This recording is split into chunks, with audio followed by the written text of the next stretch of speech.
అమలాపురం స్థానిక ఎన్టీఆర్ మార్గంలో ఉన్న కృష్ణ మందిరంలో రంగరంగ వైభవంగా జరిగిన శ్రీకృష్ణాష్టమి వేడుకలు స్థానిక శ్రీ కేశవ భజన మండలి పురంధరదాస్ కీర్తనల సంఘ ప్రెసిడెంట్ పచ్చికొల్ల వెంకటరత్నమాల గారి ఆధ్వర్యంలో శ్రీకృష్ణుడు పాటలు,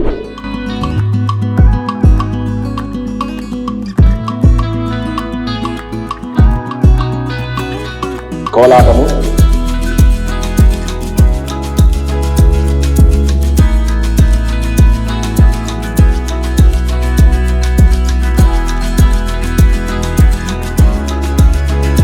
ఉట్టుకొట్టే కార్యక్రమాలు వైభవంగా జరిగాయి.